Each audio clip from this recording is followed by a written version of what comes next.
Welcome to today's video where we'll be diving deep into the criminal empire of El Chapo's sons, exploring fentanyl experiments, crypto payments, and even the feeding of people to tigers. As the successors to Joaquim El Chapo Guzman's legacy, his children have expanded and transformed the Sinaloa cartel into an even more ruthless and efficient organization, with a significant focus on trafficking fentanyl from Mexico into the United States. So, let's get started and take a closer look at the chilling details of this new generation of criminal masterminds. The rise of El Chapo's sons. The Sinaloa cartel's future now lies in the hands of three of El Chapo's sons, Ivan Archivaldo, Jesus Alfredo Guzman Salazar, and Ovidio Guzman Lopez. These three have taken up the reins of the drug trafficking business in Mexico, building a highly organized corporate structure that perfects the model their father founded 30 years ago. In a recent indictment by the U.S. Department of Justice, the three sons have been charged with trafficking fentanyl from Mexico into the United States. Known as Los Chapitos, they have restructured the Sinaloa cartel into the largest supplier of fentanyl in North America. The expansion of fentanyl production. The cartel's fentanyl production began in 2014, with Ovidio Guzman Lopez, also known as the Mouse, setting up the first laboratory in Culiacan, in the Mexican state of Sinaloa. Taking advantage of established trafficking routes, Ovidio shipped the drug to Tijuana and then on to Los Angeles through land, sea, and air. By 2016, the cartel's focus shifted to fentanyl production, converting methamphetamine laboratories into fentanyl facilities in the state of Durango. With El Chapo's capture in 2016 and extradition to the United States in 2017, his three sons took over the family business and expanded its focus on fentanyl trafficking. Each son played a different role in the operation. Ovidio managed the network of laboratories, Jesus Alfredo built alliances to purchase chemicals from China, and Ivan Archivaldo led the security apparatus protecting the entire operation. Alliances, violence, and tigers. The brothers have formed new alliances with other criminal organizations, such as the Northeast Cartel in Coahuila and the Artistas Asesinos street gang in Chihuahua. They have also allied with the Ninis, a group of Sinaloa hitmen, who have become their armed wing. Cruelty remains a hallmark of the clan, with the U.S. Department of Justice reporting that the cartel uses torture techniques such as waterboarding, electrocution, beatings, and even feeding people to tigers. Ivan Archivaldo's ranch in Sinaloa reportedly houses an unspecified number of tigers that are occasionally fed the bodies of the cartel's enemies, dead or alive. Chemical procurement and fentanyl production. A key aspect of the operation is obtaining the chemicals needed for fentanyl production. These chemicals are primarily sourced from China, with the cartel weaving extensive networks to transport the chemicals through Mexican customs.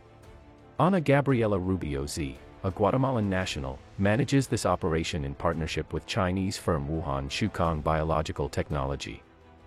To avoid detection, the chemicals are disguised as food containers or packaged with legal products. Once in Mexico, the chemicals are distributed to laboratories in Sinaloa, where the cartel prepares fentanyl to be sent to the United States in the form of pills or powder. The Justice Department reports that they have seized an underground laboratory with elevators for moving shipments, industrial stoves, and pill presses. Experimentation and trafficking. According to undercover DEA agents, the cartel experiments with different doses of fentanyl on humans to determine the drug's potency and how it interacts with other substances, like heroin. Some addicts have been subjected to these tests, with fatal overdoses occurring as a result. El Chapo's sons continue to use the Sinaloa cartel's traditional methods for smuggling fentanyl into the U.S., such as planes, trucks, boats, border checkpoints, and infamous tunnels. With fentanyl's smaller volume compared to other substances, the cartel has increased traffic through land crossings between Mexico and the United States, using cars and mules to transport the drugs.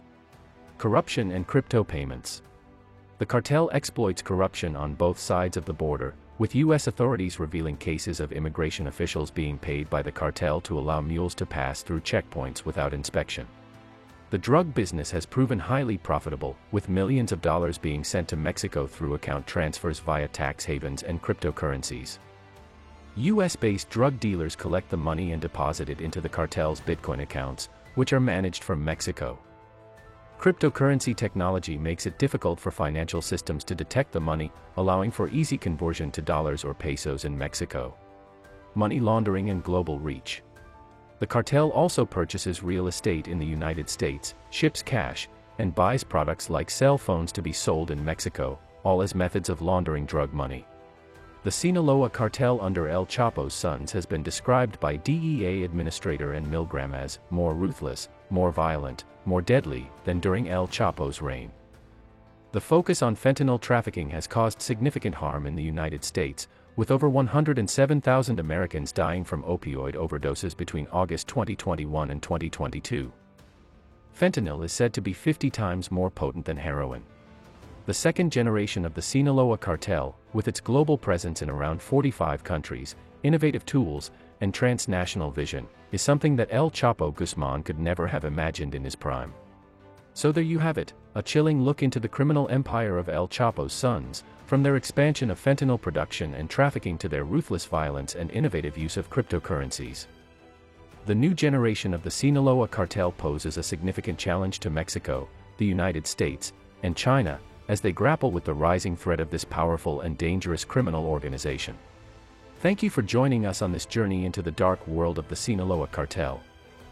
If you found this video informative and insightful, please give it a thumbs up, and don't forget to subscribe for more content like this.